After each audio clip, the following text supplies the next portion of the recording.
Hello guys and welcome back to my channel. So today we're back with a new Spanish lesson and we're going to talk about los sustantivos, singular y plural, which means nouns in singular and plural. So, ¿qué son los sustantivos? What are los sustantivos? Son palabras que usamos para nombrar objetos, personas, países. Igual que los artículos tienen género, femenino o masculino y número singular y plural. So this means that there are words that we attribute to objects, people or countries, and they can be femenino or masculino, and we have a lesson up on the femenino and masculino concept. So if you would like to watch it and then come back watch this one, I will link it up. And they can be singular or plural. So today we're going to focus on the singular and plural part.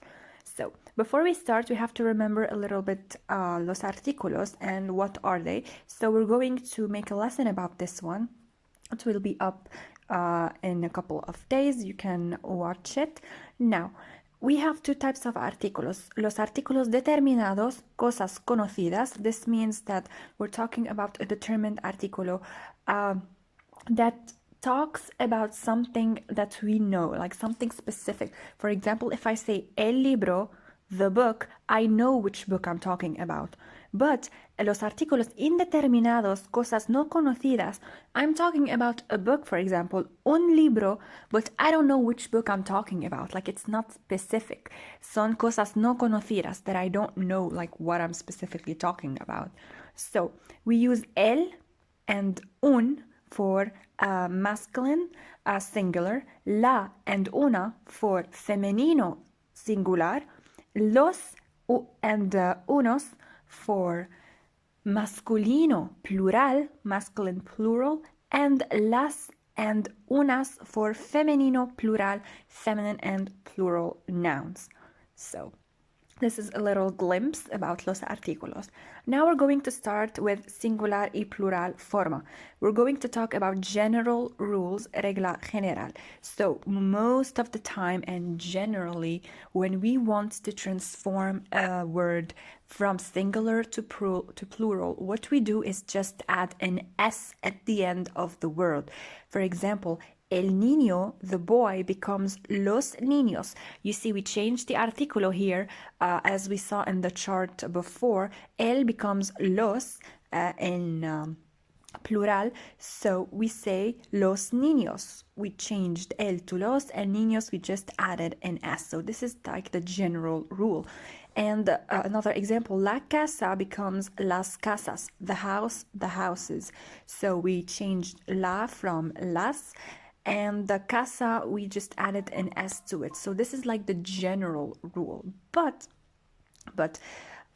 we have some exceptions and stuff. We're going to see them. So, plural conese, we just talked about this one. Palabras terminadas en vocal a, e, I, o, u, we just add an S. So whenever you have a word in singular that ends with a vowel, such as a, I, E, O, U, we just add an S to the word. Perro becomes perros. It ends with an O, so it's a vowel. We just add an S. Now, another example. Palabras terminadas en consonante. If we have words that end with a consonant, not a vowel, what do? We add ES, not just S, we add ES. For example, papel, paper, becomes papeles. We keep the word the same, we just add an ES at the end of the word if it ends with una consonante. Now, palabras terminadas en I con tilde y en U con tilde.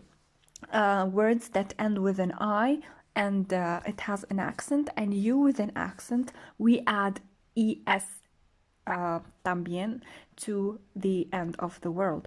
So manatí, it becomes manatis. So we just add ES to the end of the word. Now, we have some exceptions, like the things I've just said. These are like the general rules, but we have some exceptions.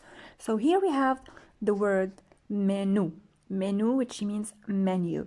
So as we've said in the previous slide, that if we have a U and an accent on the U, this means automatically we're going to add an ES to the word. but not in this case. These are some exception words that you have to kind of memorize. So when you have menu, it becomes menus. We just add s, we don't add es. And shampoo, which means shampoo, we add just s, shampoos, to the word. We don't add es. So these are exceptions. With practice, you'll be able to memorize them faster. Now, cosas especiales. Las palabras terminadas en este no cambian. So if we have a word in Spanish that ends with an S, for example, the days of the week, el martes, for example. Martes is Tuesday and it already ends with an S. So what we do is we keep it the same in plural. We say los martes. We just change the articulo and we keep the word as is. And usually the days of the week, they don't change to plural. They just stay the same. Another example, el paraguas, the umbrella, it becomes los paraguas. Paraguas stays the same, but we just change the artículo. So if you have a word ending with an S, it won't change in plural.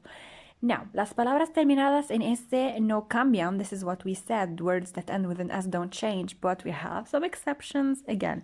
So, el mes, which means the month, it ends with an S, but this is an exception word. It becomes los meses. We add an es to the word. So yes, and again, el autobús, the bus, it becomes los autobuses. We change the artículo, but autobús doesn't stay the same. We add es to the word. So these are exceptions. You have to memorize them. There's no rule for them.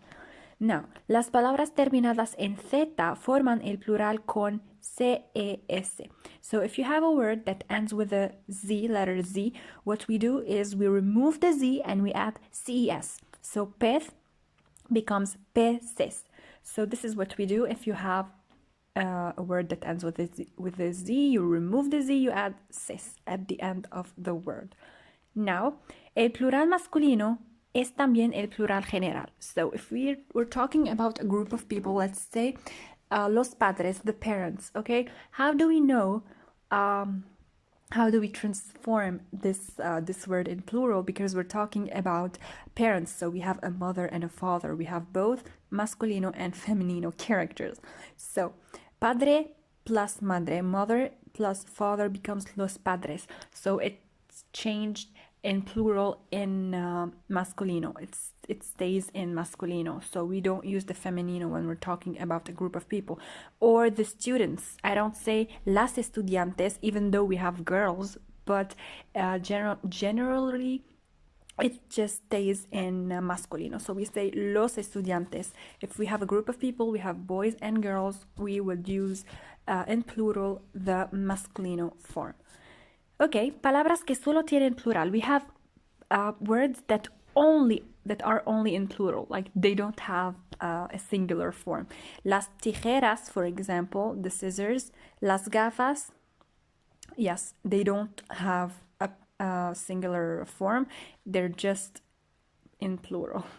Palabras que solo tienen singular. This is the opposite. We have words that only come in singular form, such as la sed, el hambre. La sed is the thirst. El hambre is the hunger. So they cannot transform into plural form. Okay, now we're done with our lesson. If you feel the need to rewatch it or take some notes, revise it a little bit, this would be great. And now it's time for you to practice what we just saw. It's very important to practice after every lesson because it will refresh your memory and help you understand better what you've just learned, or help you see if you understood what you've just learned. So here are some exercises that you can pause the video and do, and then come back to check the answers. So thank you so much for watching. It would mean a lot if you like and subscribe to our channel. We're truly working on this channel to grow and literally share our passion for the language with you. So thank you so much for watching. Hasta luego. Adios.